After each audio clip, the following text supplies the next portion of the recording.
Carlitos, muchas gracias por venir. Un lujo tenerte acá. Hay un pasaje del Tao Te Ching que dice: un camino de 1000 millas arranca con un primer paso. Sí. ¿Cuál fue tu primer paso? Wow. Primero es una frase que la digo, la cuento desde que tengo 8 años, porque mi papá me la decía desde que tengo 8 años. Mirá. Es, en realidad, adaptado del chino al español, es todo viaje de 1000 millas comienza con el primer paso. ¿Sabes cuál fue mi primer paso? Subirme a un banquito de madera en la calle Franklin de la capital federal, en el barrio de Caballito, porque tenía delante mío 100 clientes del supermercado de mi papá, de mi mamá en realidad, porque se llamaba Supermercado Lucy, y había que regalarle a los clientes, porque habían comprado 100 pesos y se llevaron un voucher, o una heladera, o un lavarropas, o un mini componente de agua. ¿Te acordás que en la época estaban los japoneses? Tostadora, licuadora. Le iba bien en los 90 a mis viejos con un supermercado de barrio, siendo uno de los primeros 10 supermercados de la ciudad de Buenos Aires. Entonces, en un momento, ¿quién habla con la gente? ¿Quién hace ese contacto? Claro. Entonces, mi hermano incluso mira para mí, mi papá me mira a mí, mi mamá también. No había nacido todavía, o era muy chiquita mi hermana, que es la única que nació en Argentina, en el año 90. Entonces, me subo al banquito, que ya tenía preparado mi viejo, encaro a la gente y les digo: bienvenidos al supermercado Lucy. Hoy hacemos el sorteo para la gente. ¡Hombre! Tenía 14 años. Espectacular. Pero desde los 8 me decía el todo viaje de 1000 millas mi viejo. Sí. Así que ese viaje de 1000 millas comenzó en realidad a mis 14, cuando tomé la palabra. Espectacular. Por mi familia, por mis familiares. Sí. Y un día, por una comunidad en Argentina. Claro. Surgieron conflictos, bravos algunos, ya vamos a repasar por ahí. Pero en un momento ya no era yo, ya era la propia colectividad china en Argentina, desde un lugar, el barrio chino, que dijo: bueno, Carlitos es el que mejor habla español, quizás él pueda contarle a la gente de qué se trata el dragón. Claro. Me hiciste, cuando me hablaste de la palabra, me hiciste acordar a la Biblia que dice: primero fue la palabra. Sí. Y eso te abre la mayoría de los caminos. Sí. Tu padre vino en los 90. ¿Por qué eligen la Argentina?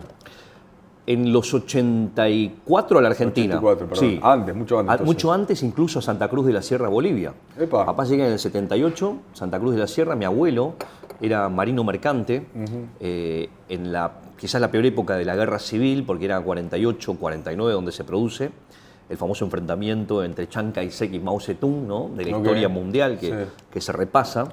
Y en ese momento de conflicto existe una división muy fuerte en China, en el cual es lo que hoy se conoce como Taiwán y China, ¿no? Aunque políticamente y para la ONU mundial el país y la nación sea China, existe internamente una suerte de diferenciación histórica, aunque todos somos hermanos y tenemos el mismo origen de 4800 años. A partir de esa situación puntual que vivieron todos los chinos, en el año 78, en un momento de crisis, porque podía volver, ¿no? La guerra o la guerra interna, mi abuelo decide venir a un mundo donde le decían era la América, pero que no era Estados Unidos. Claro. Y la América que no era Estados Unidos era América del Sur. En el 77 finales, mi abuelo, de una zona del sur de Taiwán, le ofrecen venir a hacer una suerte de comercio, de importación de productos chinos, pero era en Santa Cruz de la Sierra, Bolivia. En Bolivia, nada que ver. Nadie sabía dónde quedaba, nadie sabía de qué se trataba. Mi abuelo va porque fueron 10. Claro. Y hay una frase china que dice: "Y chuan shi, shi chuan bai". Uno se lo tiene que contar a 10 nada más. Una buena idea, por ejemplo. Okay. Y 10 se van a encargar de contárselo a 100. En el boca en boca llega una comunidad muy grande a Santa Cruz de la Sierra, donde mi papá termina yendo con mi abuelo, al haber crisis, al no haber trabajo, al no haber posibilidad de estudiar, porque era tanta la competencia en una isla de Taiwán chiquitita, donde son mi papá al menos nacido, mi abuela nació en China continental, en Nanjing, que es la antigua capital, todos somos de un lado y del otro, y quiero aclarar en esta nota, hablando con vos de manera objetiva, nosotros somos chinos. Me recuesto sobre los 4.800 años de China. Una diferenciación política del 49 para acá no nos mueve, porque al final la misma etnia, ¿no? Claro. La misma China. Bueno, entonces cuando llegan a Latinoamérica, terminan viniendo a Argentina porque la mejor amiga de mi mamá, en vez de ir a Bolivia, vino a Buenos Aires. Claro. Solamente bastó que mi mamá la visite en Buenos Aires en el año 81, casi está. 82, para decirle a mi viejo, No vamos. habiendo visto leche chocolatada en botella y envasada. Mi vieja era amante de eso, que en Bolivia no era higiénico. En China era caro. Claro. Y en Argentina, en un supermercado, una fila de botellitas con tapita chocolatada. O sea, este es un mejor país para nuestros hijos, dijo. Le ganó la Sindor, básicamente. La vascongada era, mirá. La vascongada. ¿No? Ahora se van a acordar algunos claro, lo más de esa viejo. época. O sea, y ahí estamos acá, desde el año 82, era Malvinas. Claro, Malvinas. Yo nazco en Malvinas. ¿Vos nacís? ¿Pero vos nacés en Bolivia? Nací en Bolivia, mirá. O sea, sos un argentino chino-boliviano. Soy un argentino de cultura, perdón. Sos... Sí, culturalmente argentino. Mirá, sí, te escucho nacido argentino. Físicamente en Bolivia, pero de sangre china. Claro, mirá qué loco eso. Raro, ¿no? Es rarísimo. ¿Y cómo te sentís vos con ese amalgama de historia? Buena pregunta esa. Mirá, primero hay muy pocos que tengan esa amalgama de tanto tiempo hoy en Argentina. Yo soy, hace 44, casi 45 años, argentino prácticamente. Sí. Me enseñaron a decir en el mundo del tango una frase de Gardel. Gardel, para evitar decir si era de Francia o de Uruguay, el famoso dilema, ¿te acordás? Él decía, yo nací en Argentina a los 2 años de edad. Claro. O sea, él se olvidó del conflicto y yo también. A los 2 años estuve ya en Buenos Aires y soy argentino. Yo tengo yo viví 4 años afuera, en España. Más allá de que hoy siento realmente que hay una energía muy particular pasando acá. Hay algo en el cono sur, en Argentina puntualmente, muy especial. Por todos lados, le podés meter las métricas que quieras, el mundial, Colapinto, incluso la coyuntura mundial. Yo creo que se puede elegir ser argentino. Claro. Yo creo que se puede elegir y que tenemos algunas características culturales, como el asado, que es para mí el asado es una ceremonia religiosa de la civilización argentina, es mucho más que una comida, representa las verticales económicas, carne, pan, agua, vino, no importa, energía, todo, ahí está todo ahí, que por eso lo hace tan atractivo, ¿no?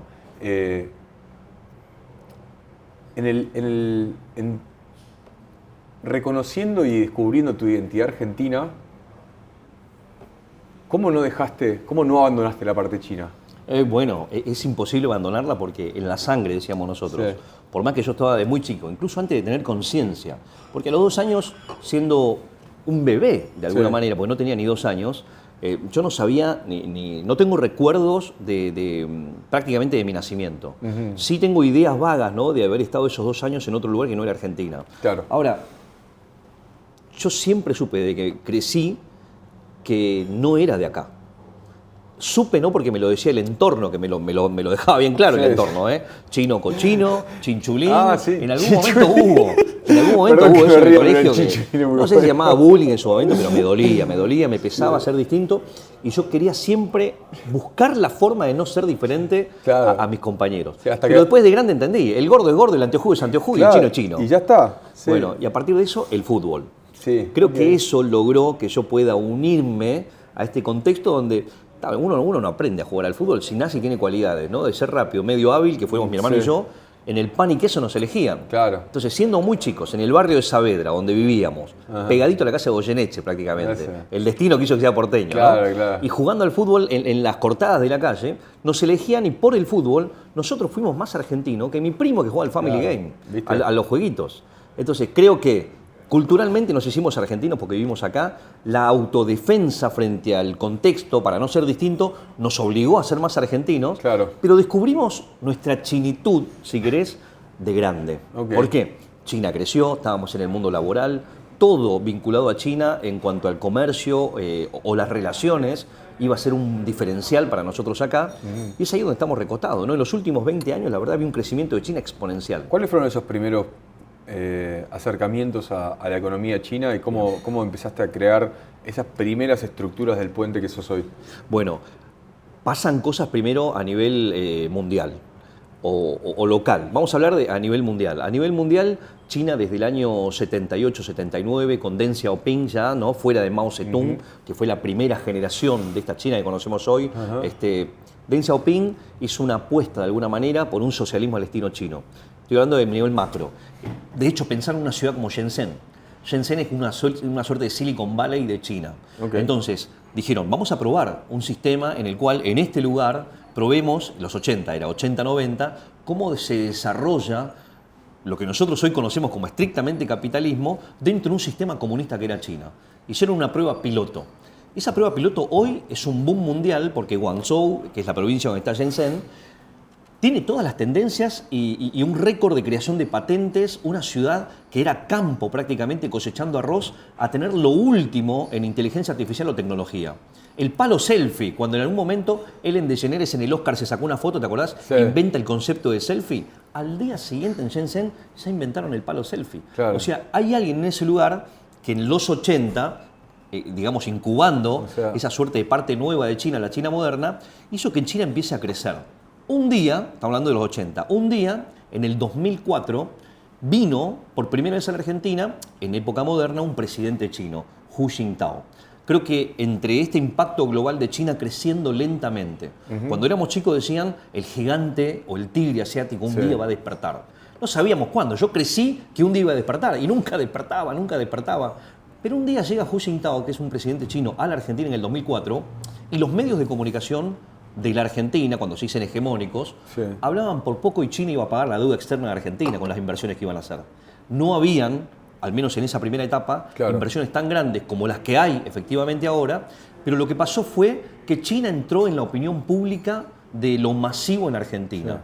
Todos los emprendedores argentinos dijeron, hay que aprender chino mandarín. Claro. Entonces, los docentes terminaron siendo mis compañeros de colegio chino, enseñándole a todos esos argentinos que querían aprender chino. A partir del 2004, a nivel país, a nivel nación, existe un vínculo directo entre la Argentina y China, relación estratégica, estrategia integral, y yo fui creciendo. Es ahí donde, con el crecimiento de la China ya en 40 años, con las industrias y las fábricas en un momento, ¿no? Y la Argentina siempre lineal con China, porque lo que teníamos nosotros a ellos les faltaba, y lo que ellos tenían a un buen precio nosotros podíamos elegir, y llegan los 90 con el todo por 2 pesos. Claro. 90-2000. Sí, en el todo por 2 pesos hubo una parte mala donde todos pensaban que los productos chinos eran malos. Claro. Y los chinos, ¿qué decíamos? Pero si el argentino que viene a comprar tenía posibilidad de elegir algo bueno, y no, se llevó algo de 0,1 centavo, y el destornillador de 0,1 es malo. Es malo, claro. Hoy en China, y ya llegó a la actualidad, vos podés elegir el mejor destornillador, un muy buen reloj que le compite a los suizos o un auto de alta gama con inteligencia artificial hasta mejor diseñado que los italianos. Hoy Land Rover, por ejemplo, es chino. Hoy hay muchas empresas internacionales del sector del automovilismo, automotor, que está vinculado a China. Y una infinidad de rubros que no te imaginas. Hoy ya se respeta China. Y no lo digo como chino, como argentino. Sí, eso se identifica. Incluso tengo amigos que hacen importación y exportación y te dicen, como el abanico es total, depende de lo que vos elijas. Las ferias de ahora tenemos la feria de Cantón, que es muy famosa, o el CIE en Shanghái, ¿no? Y el mundo va a esos lugares a ver qué es lo que hay. Ahora los chinos con el tiempo se formaron mucho. En el exterior, otros tanto. La diplomacia china es una diplomacia, pero de primera liga. O sea, hay que respetar, primero hay que saber que China ya no es lo que nos contaban a nosotros de lo gris del comunismo. Sí, aparte, lo hablamos justo antes de arrancar, ¿viste? Hay también una visión de China impuesta por intereses geopolíticos distintos, que no necesariamente son los argentinos, que históricamente lo han demonizado a China y te plantean la distopía comunista como una especie de 1984. Yo personalmente no fui nunca, tengo gente que sí fue a China y me dicen, es una locura, me dicen, bueno, estás en el futuro. Permitime decirte esto, vos sabés que hace mínimo 10 años que argentino o latinoamericano que va a China y vuelve, le pregunto qué tal, y de 10 te dicen maravillados, no puedo creer lo que es ese país. Entonces no puede ser. Por eso digo, creo que también como Occidente tenemos que entender nosotros, y me incluyo, que los intereses geopolíticos de la información existen. Totalmente. Entonces hay que empezar a nutrirse de otras fuentes y también experimentarlo uno, ¿no? Hay como la tesis de skin in the game. Claro. Andá vos y buscá y probá con tu propia suerte. En el desarrollo del vínculo argentino-chino, arranca en el 2004, con más o menos, ¿no? Con una institucionalidad a nivel de naciones. ¿Cómo se va generando el vínculo comercial? ¿A través de qué sectores? No necesariamente los detalles, pero ¿cómo es el paso a paso de los sectores? Existe un macro. Primero, vos tenés una comunidad china local. Cuando uno habla de China en la Argentina, tenemos que desdoblar en dos cosas. Existen los chinos en Argentina, que hoy son 180.000, hubieron 200.000 en algún momento, en cuarentena algunos se fueron. Con la crisis argentina, igual no se van todos como todos piensan, sigue siendo Argentina una tierra de oportunidades para los chinos que eligen Argentina. Los chinos que eligen Argentina, te hablo de la comunidad primero, ¿no? Después vamos a lo global. La comunidad china en Argentina, curiosamente, es el 90% de un mismo lugar de China. Wow. ¿Qué lugar? Fujian es una provincia china al sureste, frente a la isla de Taiwán, que tiene una capital que se llama Fuzhou, que tiene prácticamente a todos los supermercados chinos de la Argentina de ese lugar. Es como decirte, son todos de Córdoba. Todos los argentinos de China vinieron de Córdoba. Una cosa así. Después tenés algunos de Buenos Aires, de Santa Fe, del norte, del sur. Bueno, acá son casi todos de Fujian y tiene que ver con lo que dije al principio, del boca en boca. Ajá. Aparte, el ciudadano de Fujian, estoy hablando 40 años atrás cuando empezaron a venir, sobre todo en los 90, muy fuerte, en el boca en boca decían, en Argentina vos tenés muchas posibilidades de hacer comercio con poca plata. Claro. O sea, vos podías venir con 10.000, 20.000, 30.000 dólares, pero se juntaban 4 y algo hacían. Claro, claro. Los supermercados chinos no eran así como son ahora grandes. Ese concepto del trabajo en conjunto, comunital, colaborativo y comunital, creo que no es la primera vez que lo escucho y no necesariamente de la comunidad china, también entiendo que hay otras comunidades que lo hacen de la misma manera. Sí. Y creo que es algo que el Occidente no tiene tanto. No, porque uno lo ve como competencia. Claro, en vez de tipo juntar los ingresos y invertir entre todos, acá estamos como peleándonos por la competencia del individuo. Hoy vengo a la mañana y alguien desde el barrio chino me dice, Carlitos, a vos te llegan oportunidades permanentemente que a nosotros no. Nosotros tenemos guardados $100.000 que estamos trabajando, pero con 100.000 no hacemos absolutamente nada. Pero trae los proyectos, reunimos 10 personas de confianza, pueden ser familiares, y tenemos 1 millón. Claro. Entonces, a eso no le importa ganar mucho de nada, si no se quieren juntar para decir la típica. Prefiero ganar un 10, 20% de algo que solo no puedo. Entonces, ese concepto existe en Argentina en una comunidad. Sigo avanzando en la comunidad. La comunidad era una comunidad que no es la misma comunidad de los mismos chinos que fueron a Madrid. Claro. En Madrid no fueron de Fujian. En Australia, en Sydney, o en Nueva York, en San Francisco, fueron otros chinos de otros lugares. Claro. Tenían más capacidad económica, más competencia cultural. Chinos quizás más formados de raíz han ido a los primeros mundos. A nosotros, un país en vías de desarrollo todavía, nos llegaron chinos, y digo nos llegaron como argentinos, de este lugar, pero que tampoco hay que desmerecer porque inmediatamente con 20 años de trabajo sacrificado, uno ve que el chino trabaja de lunes a lunes. Es tremendo. Y ni hablo de supermercados, restaurantes, importación, ya existen profesionales, donde nacieron sus hijos. Claro. Yo soy de alguna manera un intermedio, un 1.5. No soy ni del todo de China ni del todo de Argentina porque vine muy chiquito. Pero ahora ya tenés chicos de 25 años, íntegramente argentinos, con idiosincrasia china, con la acumulación del ahorro fuerte que han tenido los padres durante 20 años. Claro. Es así que, ¿cómo es el vínculo comercial? Cuando vos empezás con un supermercado, lo que tenés que hacer es subsistir primero. ¿Por qué supermercado? Que es una pregunta que dicen siempre. ¿Por qué eligieron supermercado? Supermercado tiene siempre para comer. Sí. Tiene siempre efectivo en el día a día. Y no necesitas dominar el español para poder trabajar. Claro. Porque contratás un argentino. Wow, perdón te interrumpa, pero ese análisis de mercado es muy interesante. Fue un boca en boca. Claro. En un momento llegaron y la gente no pensó, abrí súper que al día siguiente trabajás. Claro. Al día siguiente, vos pensás, vos en China, hoy, mirá que vos tenés capacidad, vos tenés estudio, vos tenés inglés, pero vos vas a un lugar donde la idiosincrasia es diferente, ¿cómo te pones a trabajar al día siguiente? Haces empanadas, pero ni siquiera. Y frente a la sociedad, frente al público. Claro. Bueno, lo hicieron los chinos y creció. Con ese dinero que han ahorrado, porque vos tenés gente que ahorró desde los 80 un barrio chino, los primeros supermercados, los supermercados de los 90 como mi viejo, del 2000, y después tenés sus hijos. Sus hijos crecieron con una China potencia. Claro. Esa China potencia, con la creatividad de los chinos formados ya en las mejores universidades de la Argentina y del mundo, hacen que sean esta brillante segunda o tercera generación de inmigrantes de hijos chinos en ultramar, se dice. Y yo sería, en este mapa que te digo, un traductor. Claro. Nunca fui traductor porque traductor es muy técnico, pero yo siempre comprendí, y creo que ahí mi valor en los últimos 20 años, cómo piensa y cómo es la lógica de un papá como el mío y la lógica de alguien que está negociando con mi viejo. Los dos están en su verdadera posición, los dos están en su razón, pero cuando hablan de frente chocan. Claro, pues no se entienden. Sí, y pasa permanentemente. Sí, pero en todos los sectores. en todos los El sectores. tema es que vos de chino tenés mito, tenés magia, tenés misterio. Sí. Acá hay un plus. Con China siempre quieres hacer un negocio. Y siempre, porque el Vendo un mercado está caramelo grande. y me hago millonario, dicen todo el famoso sí, chiste. sí. Pero entonces, ante eso y en una negociación, cuando el chino también del otro lado se da cuenta de su poder en ese sentido, van apareciendo, bueno, los chinos muy buenos, los chinos que se aprovechan de la situación, los chinos que dicen representar China y no lo son, hay Claro. de todo, ¿eh? Bueno, de eso hay en todos lados. Sí, bueno, Ese tipo de- exactamente. A mí un dato curioso hablando de un poco de la cultura china, de cómo vos sos parte y no, los chicos que hoy tienen 25 años y son propiamente argentinos. Sí. Hace no tanto tuve una cena con miembros de la comunidad, pero más en realidad habían venido por una misión Sí, comercial. sí. Y me contaron, uno que vivía acá me contó que a los hijos los mandan hasta los 9 años Sí. a vivir a China y después los traen de vuelta. Sí. ¿Eso es real? Es una muy buena observación que no todos ven, pero que ya cada vez hay más gente que lo percibe. Si yo te digo cuánta gente vio nacer a un niño chino, de papás chinos en un supermercado, y que de golpe cuando tiene 1 o 2 años no lo ven está más, más. y la mamá dice, lo mandé con los abuelos a China.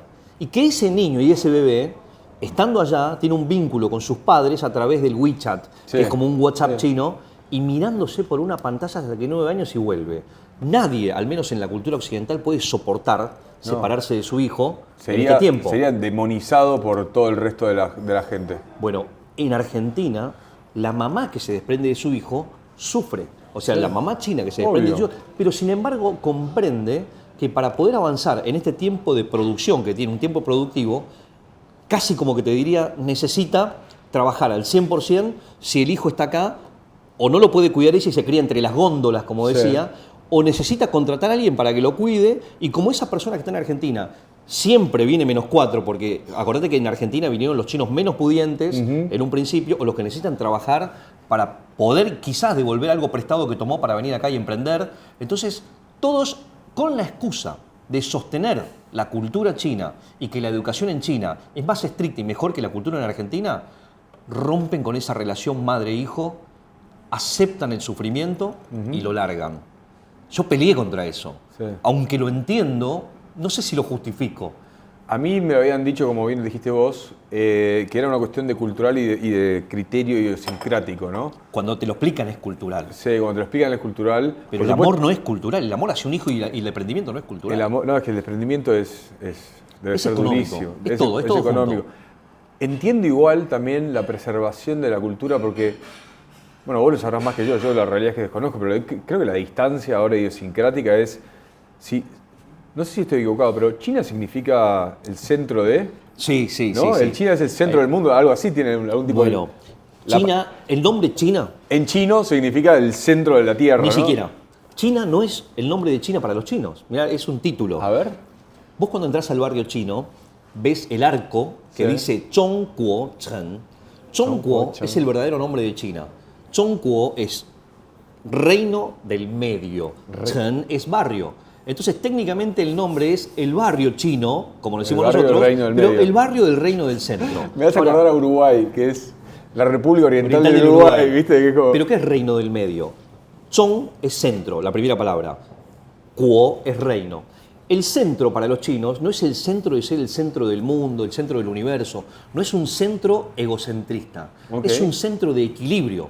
Siempre y cuando vos estás en grado cero, o sea, ni 1 ni -1, Ok. o ni +8 ni -8, el centro es la armonía. Entonces, es el reino de la armonía. Cuando vos haces acupuntura china o cuando vos hablas de cultura china, todo siempre tiende a ir al centro para no estar enfermo. Un Claro. cuerpo fuera del centro está enfermo, una sociedad fuera del centro está enfermo. Entonces se pretendían ser el reino de la armonía. ¿Y cómo se logra una armonía en una población de 1.480 1.400 de millones habitantes. que no solamente es una población alta, sino Sí. que me imagino que debe tener una ramificación de subcultura, no sé si subcultura es la palabra, pero digo, de... Muy difícil. ¿no? ¿Cómo? Vos pensás, voy a arrancar de abajo Dale. con un ejemplo para que la gente se lo imagine. En Argentina somos, lo redondeo, 45 millones de habitantes, Sí. ¿no? Incluyendo los extranjeros, todo. Acá tenemos 45 millones de habitantes y siempre ponerse de acuerdo es un Es poco difícil. dificilísimo. Y socialmente, más o menos, con distintos gobiernos, hay conflictos muy grandes. Ajá. Imagínate 10 veces más eso. Son 400 millones. Sí. Imagínate que China tiene Sí. 40 veces más población que Argentina ¿Cómo regula eso a lo largo del tiempo? Sí. Bueno, a mí me pasa, mirá que yo vivo en Buenos Aires, ahora en el barrio del Bajo Belgrano, pero a mí me pasa que cuando yo voy a China, pienso y me comporto diferente. Claro. No significa mal o bien, no, diferente. Comportarse diferente en China es siempre pensar el colectivo por delante. Okay. En época de todo tipo, en conflicto, y bueno, me acuerdo de la cuarentena, de la pandemia, que es otro temón ese que siempre quedó China indicada como culpable, ¿no? Y yo, culpable o no, llamándolo así, empecé a buscar datos que al final te cuento, si querés. Dale. Porque no es tan así nada más. Sí, no es tan así yo tengo mi teoría, yo tengo mi teoría también. Hay teorías científicas que explican otra cosa y obviamente hay mucha novela al respecto que al final terminamos en la geopolítica, ¿no? Sí, con uno contra otro. Exacto. Bueno, vuelvo. Yo me comporto diferente porque pienso en la comunidad antes de pensar en mí. Todos pensamos en uno mismo, pero en un momento en el comportamiento social en la calle, cuando ya pensás un poco más en el otro, ahí se transforma en un orden que acá no lo podríamos pensar, porque en lo vertical del confucianismo, donde se respeta a la autoridad, donde el que está arriba seguramente está arriba por más capacidad, aunque el mundo de los contactos y el poder es igual en todos lados, uno respeta la capacidad del contacto del poder. ¿No se le ocurre a uno insultar a un jefe, insultar a un presidente? Tengo en línea con esto de poner al pueblo o al grupo por encima del individuo. Sí. Yo tengo un amigo que había empezado a estudiar mandarín. Ajá. Y me dijo que el mandarín, la gramática del mandarín es una afirmación y un condicional. Okay. ¿Es correcto? Sí. Más o menos. Explicado rápido, sí. Explicado rápido, por eso. ¿A qué voy con esto? Vos dijiste que cuando vas a China pensás distinto. Sí. Yo cuando hablo en inglés pienso distinto también. Muy bien. ¿Puede ser que el idioma condiciona el comportamiento del individuo y que por eso, de esa manera, es más fácil entender un funcionamiento social distinto? Voy a darte un ejemplo, porque me haces pensar muy bien ahí. Me haces pensar, mira, hay una palabra china que no existe en español. Okay. ¿Cuál es? Que sí existe en realidad, que ahora si yo le digo a mis viejos, papá y mamá, ¿no? Eso significa todo en todas las culturas. Xiaoxuan, fumo. La palabra Xiaoxuan significa en español amor filial. Es una palabra, ¿ves? Tu reacción dice, no la usamos. No. Amor filial o piedad filial, más estrictamente. Wow. ¿Qué es piedad? Filial ni lo usamos y en un momento se traduce como amor, respeto, venerar. Todos esos conceptos juntos, que todo es raro cuando lo explicamos en español, hace que yo siempre mire a mi vieja, mire a mi viejo y les diga Xiaoxuan fumo. Yo ya sé que tengo que tener ese sentimiento eterno con ellos, que es de amor, respeto, benevolencia, agradecimiento, y nunca me lo voy a olvidar porque lo voy a llevar adentro. Entonces, muchos chinos decían, si no existe en las palabras, en los idiomas, entonces es muy difícil que exista. Entonces, muchas veces nosotros, ¿qué pasa con los abuelos? Hoy con tanta crítica de todos lados, ¿no? Crítica, digo, justamente del cuidado de los abuelos. ¿Qué respeto le tenemos a los bisabuelos? Sí. Es ahí donde nosotros decimos, cuando tenemos una gran decisión en nuestras vidas, siempre vamos, no importa la edad que tengamos, y la consultamos y se la decimos a nuestros padres. Y nuestros padres con los abuelos. Yo soy Xiaoxuan con mi papá o mi mamá, como ellos, que ya no los tienen, fueron hasta que tuvieron sus padres hasta que murieron. Entonces existe una cadena de Xiaoxuan, o de amor, de respeto, de todo eso junto con el superior en generación que nosotros no tenemos. Entonces, el lenguaje chino me condiciona. Claro. Estoy seguro que me condiciona. Y la forma de hablar en chino, que estoy pensando ahora desde el lenguaje y desde lo matemático del lenguaje, si a mí me hace comportarme diferente y pensar diferente cuando hablo en chino y en español. Lo único que me pasa, como conclusión, es que yo sí tengo incorporado más el español que el chino. Hablo los dos idiomas. Yo cuando le digo a mis hijos, tengo 3, te amo, no es lo mismo cuando digo te amo que cuando digo wo ai ni, que es el te amo en chino. Yo te amo. Yo te amo a te amo. ¿Por qué? Wo ai ni. Porque sentís? Mi carga, lo sé decir de las dos maneras. Sí. Mi carga emotiva está sobre el idioma que yo mamé. No lo mamé por madre, fíjate, lo mamé por cultura, por estar acá. Y cuando yo digo wo ai ni, lo digo en chino mandarín, que para mí está muy vinculado a una comunicación laboral, a una comunicación, por supuesto, con mis padres, pero que para el laburo tuve que mejorar mi chino, aprendido en la Argentina 20 veces, para poder hablar de igual a igual con un chino venido de China. Entonces, sí, me hace comportarme diferente. Es muy social el chino para mí. Sin embargo, afectivamente mi idioma es el español. ¿Cómo convive eso y cómo trato de traducir eso permanentemente? Es cuando veo a chino, generalmente no es por amistad. Tengo muchos amigos chinos, claro, pero generalmente son amigos a partir de una relación y un proyecto. Claro. En cambio, mis amigos de la vida son argentinos, es insólito. Sí. Hablo de mí ahora. Sí, sí, sí. Nos fuimos por las ramas, ¿eh? Sí, ahí estamos, ahí es donde me gusta estar, en las ramas. Sí. Me hiciste acordar el tema de la familia, es San Martín Fierro. Los hermanos sean unidos, esa es la ley primera. Sí. Si se pelean, los devuelven de afuera. Sí. Y eso creo que ese concepto tiene mucho que ver con cómo llegó la comunidad china acá a la Argentina. Sí. Es, más allá de no ser hermanos, somos chinos y tenemos como este vínculo muy fuerte. de unirse. Es verdad que en esta hiperindividualización que propone el Occidente, tenemos como perdido ese vínculo. Yo soy creyente, soy cristiano. El cristianismo propone un trabajo en comunidad, pero no en como colectividad, no es como un trabajo per se. Claro. Sé que, no sé si sos confucionista, pero sé que el origen chino es confucionista. Sí. El Tao Te Ching yo lo he leído varias veces, me parece súper interesante. Y budista, son tres cosas. Y confucianismo, budismo y taoísmo. ¿Vos sabés qué? Me enseñó a mí un gran maestro, un sabio. Cuando llega el Año Nuevo Chino yo me nutro de mucha gente que tiene mucho conocimiento natural por generaciones. Lo llamamos sabios realmente en chino. De hecho, los emperadores tenían una corte de sabios consejeros. Sí. Sí, sí. En eso, cuando yo tengo la palabra, porque soy conductor del Año Nuevo Chino desde hace mucho tiempo, y tengo que contar el año de la serpiente, el año del dragón, esas cosas coloridas que a la gente le gusta, me nutro de los que saben, y entonces una vez me dijo el maestro Liu una cosa. El maestro Liu es confucianista de idea, es taoísta de la vida y es budista desde la religión. Aunque él me debate que no es religión sino filosofía. Sí. Y yo entendía eso. Vos fíjate cómo yo pienso, cómo vivo y cómo siento. En un momento dice, eso es la cultura china. La cultura china, cuando uno dice cultura china muy grande, es un tridente o un trípode, como los que tenemos acá con la cámara, donde una pata es el confucianismo para la política. El verticalismo intacto con respeto. Casi militar. El taoísmo es el día a día, lo cotidiano, la prueba y error de tanto tiempo. Y el budismo, de Buda, 2500 años antes, donde 500 años antes de Cristo existía ya algo que mientras 500 años antes de Cristo existía o Platón o Sócrates o Aristóteles, por esa época, nadie sabe qué es lo que pasaba en China. China empieza a conocerse después. Y China, mientras nadie la conocía, cuando estaban los egipcios, los aztecas, te llamo cualquier civilización romana, ¿quién sabe qué pasaba en China en ese momento? Nadie.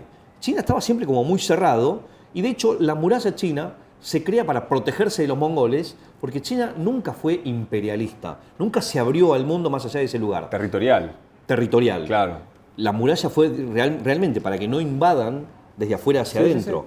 ¿Y qué pasó cuando los invadieron por primera vez de afuera hacia adentro los mongoles? Hubieron 200 años de un imperio mongol, pero que los mongoles terminan transformándose en chinos.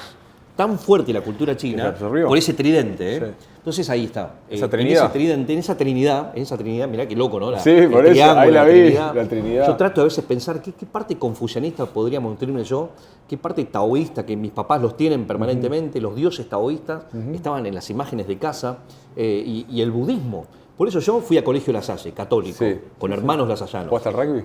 Jugué al fútbol mucho. Los tenés a los Lasalle, muy bueno. Sí. Aprovecho y saludo al Negro Cazón y a todo este grupo de deportistas lasallanos. Negro Cazón, ya que estoy, es un profe de gimnasia, entrenador del rugby también, que fue preparador físico de los gladiadores, histórico del equipo de handball de la selección argentina. Espectacular. Colegio La Salle. Yo siempre fui un católico budista, o yo profesaba el budismo católico. Mientras tenía en el colegio me tuve que bautizar y tomar la comunión en el mismo momento, con el rol que tenía yo en el contexto de mi comunidad, que era el colegio. Los sábados íbamos a colegio chino y cantábamos algunas canciones, digamos, para venerar a Buda. Entonces yo no diferencié si uno u otro. Claro. Viví con los dos. Mirá. Y sé lo mejor de los dos y después vemos cómo actuamos. ¿Cómo ves ese punto de encuentro? Vos claramente sos una mixtura súper interesante.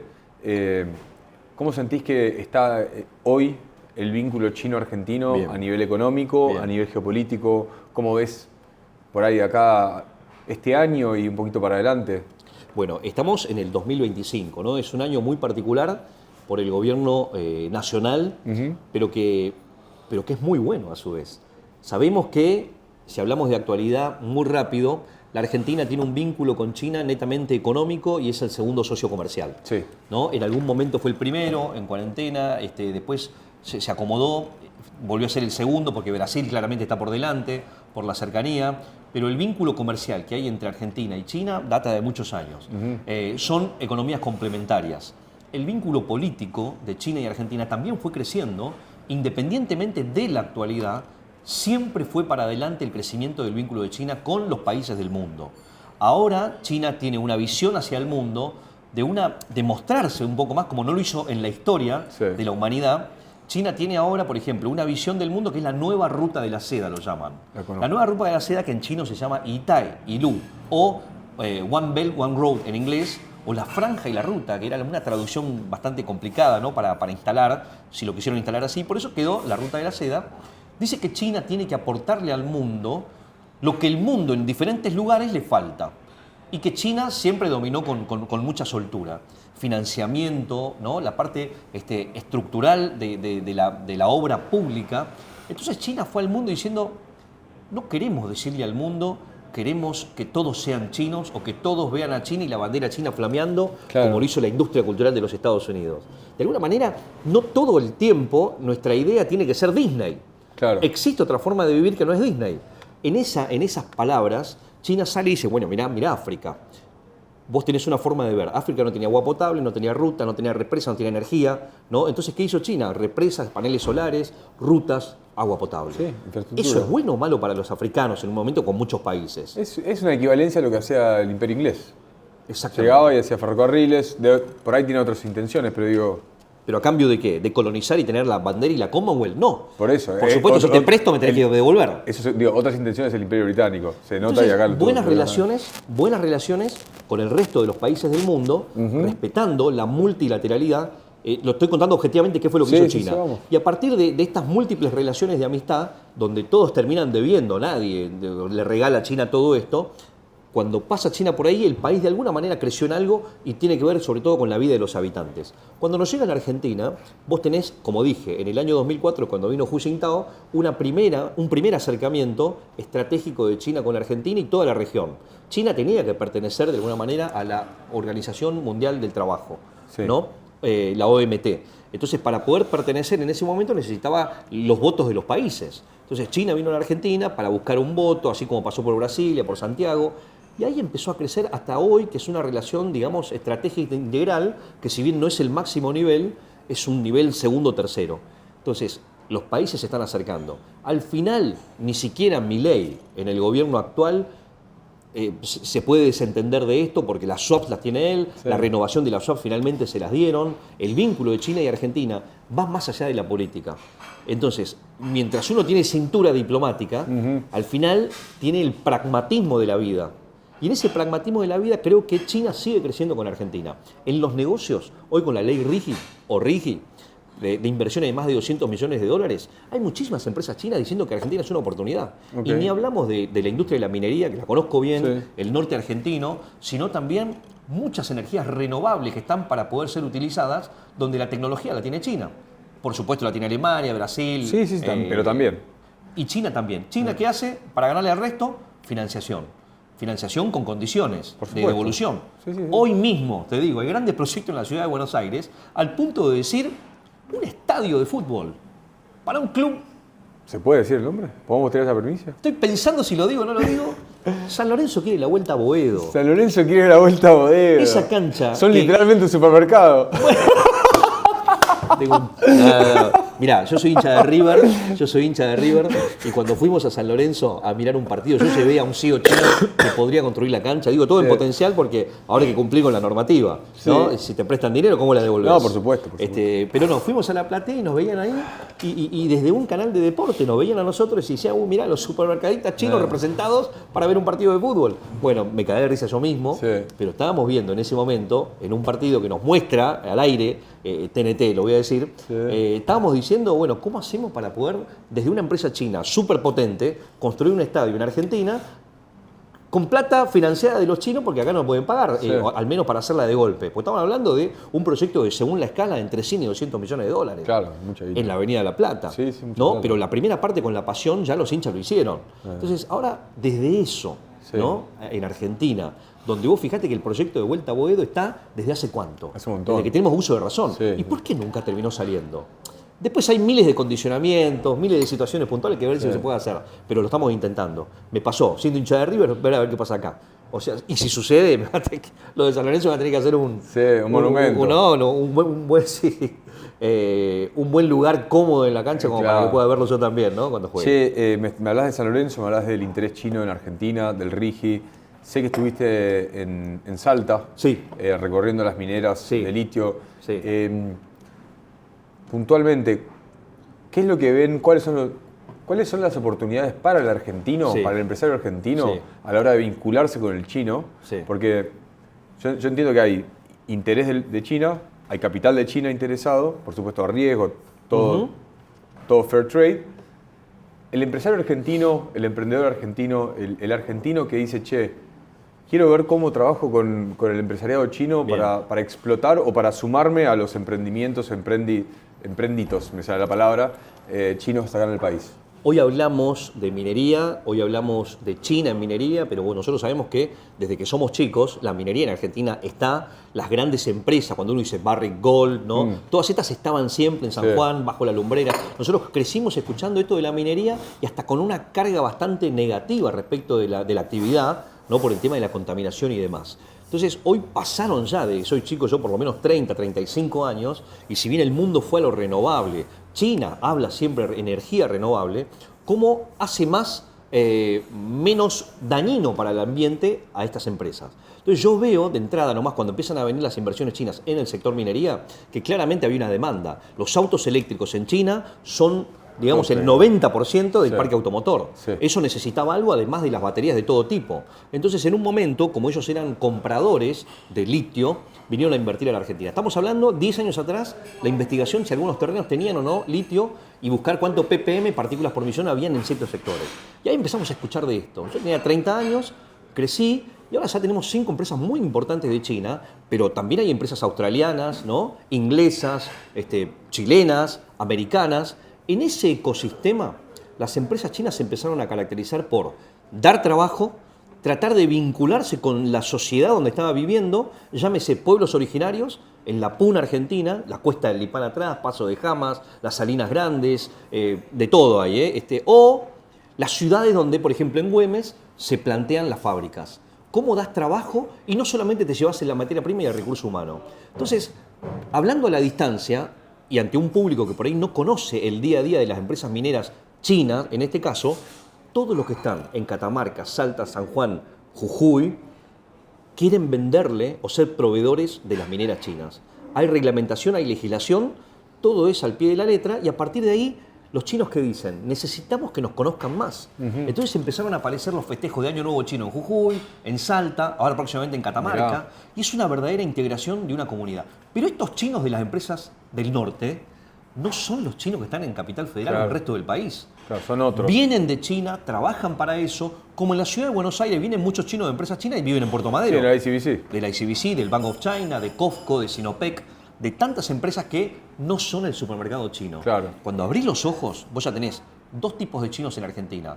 Los que vienen de China para hacer trabajo chino, de interés geopolítico, de interés geofísico, geoestructural, geosocial, de lo que sea, pero que vienen de China, específicamente la Argentina, donde seguimos siendo tierra de oportunidades diversas y donde nosotros, y me pongo de este lado, los chinos de Argentina, vemos en eso alguna oportunidad, ¿no? Por supuesto, para poder crecer, y que a su vez nos damos vuelta y vemos a nuestros padres trabajando todavía de manera análoga en la Argentina de 1980, 1990, por ejemplo. En este momento hay una transición. Entonces yo me paro como un argentino. Yo también quiero trabajar y quiero estar vinculado a las mineras que están en el norte, no por la minería en sí, sino para el ecosistema que se está armando, donde vos hoy hablás de la tokenización de los yacimientos de litio. Sí. Por decir algo que se está poniendo de moda ahora. Sí. ¿Quién es el que primero logra tokenizar yacimientos? si bien en Estados Unidos con el RWA vos tokenizás real estate, ¿no? Que ya el blockchain ya es otra forma de hablar del nuevo mundo, ¿no? Donde lo que es un público muy específico. Hasta habría que democratizarlo más, que es otro tema ese. Pero vos ya hoy tenés un ecosistema económico tan importante en China que te permite ser análogo, trabajar y participar de la transición, que ya es mucho. China necesita traductores de estos en el mundo. Y cuando aparecen los traductores viables, no solamente hay una oportunidad de negocios, comercial o de interés estratégico, sino vos podés empujar la historia más rápido o más lento. Y ahí es donde es una responsabilidad. Y te digo, se me pone la piel de gallina.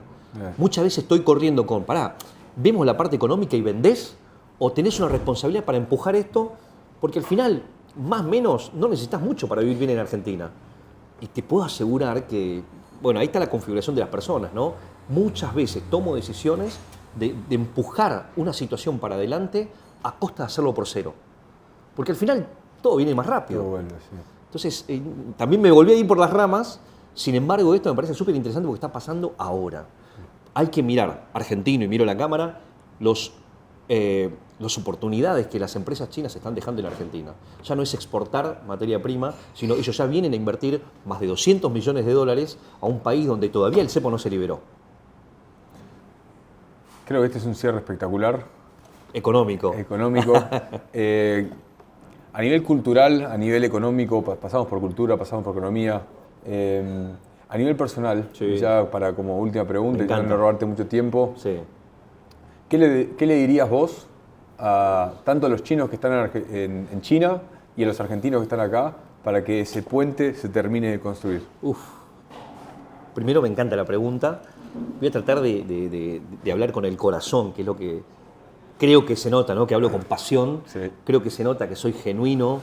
Lo digo porque también sé que termina siendo un valor ser genuino. Ser genuino dentro de una cultura china, muchas veces donde el valor pesos es lo que manda, ni el poder manda, el valor peso manda más. Yo quiero hablar del corazón y decir lo siguiente. Creo que uno de los objetivos y la misión que yo tengo en la Argentina o en Occidente es terminar haciendo lo que Badía me dijo que tenía que hacer. Voy a hablar sobre el final de la nota de Juan Alberto Badía. Hay una generación que ya no lo conoce, pero un comunicador de fuste de la creación de los grandes medios de comunicación argentinos y quizás uno de los mejores comunicadores de la historia argentina. Badía me dijo cuando me dio una oportunidad, acá enfrente, donde estamos en este momento ahora, en TV Pública Argentina, Carlitos, con esa voz, transformá el micrófono en una llave. Y lo miro, Estudio 4 de la televisión pública. Transformar el micrófono en una llave, me dice, vos sos locutor, te acabas de recibir, acabas a tener una oportunidad, hablale lindo, hablale bien al micrófono. No hay otro locutor en Argentina que no seas vos. Si le hablas bien, en poco tiempo, ese micrófono te va a permitir abrir una puerta. Y me marca la puerta del estudio. Esa puerta se abre y todos vamos a ver Oriente. No la estamos viendo todavía. En el 2008 me lo dice, antes de los Juegos Olímpicos de Beijing 2008, que le abrieron la puerta a China al mundo. Entonces me dice, hablale. Yo con el micrófono, sin saber lo que Juan Alberto Badía me estaba diciendo, empiezo a comunicarlo en el barrio chino, inventándome un festejo del Año Nuevo Chino en la calle. Veía que la gente nos veía más desde la calle que los propios que estábamos celebrando puertas adentro. Entonces sacamos un pequeño escenario, un dragón, los artistas marciales, empiezo a hablarle al micrófono. Desde el año 2008 hasta acá han pasado, ¿cuántos años? 12, 17 años, en el cual no paré de hablarle a un micrófono sin trabajar en un gran medio de comunicación. En un momento me hice referente sin trabajar en los medios. Tampoco soy influencer. Sin embargo, mi trabajo hizo que tenga personalidad destacada de la cultura de la ciudad de Buenos Aires, un proyecto que era la ruta del Año Nuevo Chino como de interés cultural de la ciudad, que es donde vivo, y eso hizo que mi granito de arena, desde el corazón, haciendo que nos conozcan más, para que mi viejo y mi vieja, milenarios ellos, se sientan por el trabajo de su hijo más cerca de los argentinos, porque el trabajo de comunicación de su hijo iba a evitar que lo miren con desprecio o con misterio o con miedo a decir, mira, es un milenario o es un chino, entiendo, hoy me quiero acercar porque por ahí con él tengo una oportunidad. Cambia totalmente el paradigma de cuando nací, llegué a la Argentina en el año 82 a hoy 2025. Carlitos, un lujo tenerte acá. Muchas gracias por venir. Ya seguramente te seguiremos hablando. Muchas gracias a vos. Sí, Tacha. ¿Puedo cerrar con algo? Por favor. Puño, el poder. Ese poder muchas veces es dañino si no se controla. Sí. Entonces la palma es el control. ese poder que es necesario para todo y avanzar. Ok. Con un control hace el saludo chino. Gracias. Sí, sí.